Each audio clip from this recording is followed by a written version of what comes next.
Are there things that you've seen in your experience that you wish entrepreneurs would ask you for? I'll start with Rose. Yeah. I think like my mind immediately jumps to the end of the meeting with the founder where like, you're kind of wrapping up and this is the time where a founder can like make asks of an investor. But if I put myself in a founder's shoes, like if I were a founder, I would ask every investor I meet, like, what would get you excited about my company? Because I kind of rarely hear that question, but I think it could be really helpful for founders to just understand what each investor is really looking for, and like what really matters to them, because it is different for every firm depending on stages and just core focus areas and key bets that they like making. So, it could be one firm is really focused on revenue milestones, or another team is really focused on raising like customer reviews and product reviews.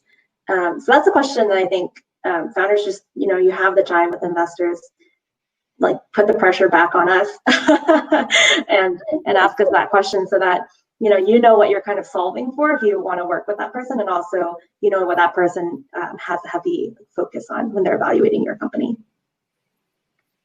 Great one. Roly, any advice?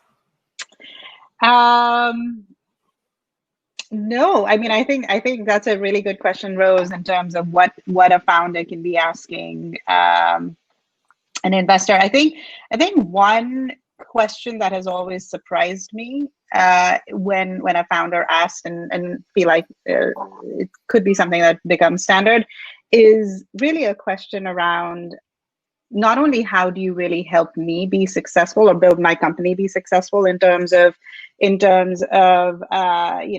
getting follow-on funding and sales support and so on and so forth. Like that seems to becoming more, the platform services becoming more of a standard. What I haven't heard a lot of founders ask for is actually who's going to be my advisor as a new CEO, right? So many of the investors don't have a lot of the operating experience, and so really asking ahead of time, can I get an advisor?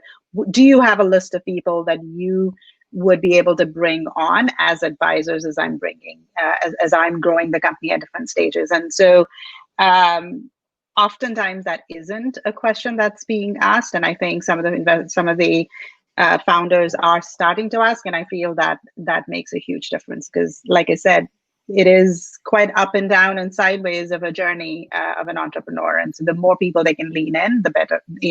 Makes that journey easier. Right. Timmy? Yeah, I think I would just add. I've been in a couple of pitches where the founders asked, what could I improve about this pitch, and it's not a question that I'm expecting.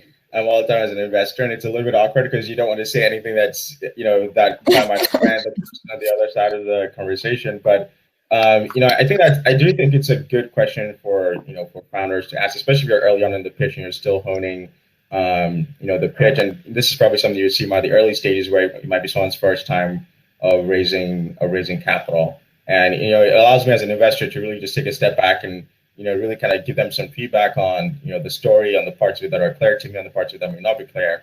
And, it gives that founder the opportunity to continue to hone, their pitch. I'd really, double down on some of the things that Rolly and Rose mentioned is in conversations with investors, try and get something out of them, while you have them on the phone, because they can be very hard to get a hold of sometimes. And so while you have that for that, the 30 minutes or whatever the case might be, I would definitely have something that you can take away tangibly from the conversation, because investors, the job of the investors is to take a lot of meetings, but you should do everything you can to get as much value out of them while you're on the phone with them or on the line with them.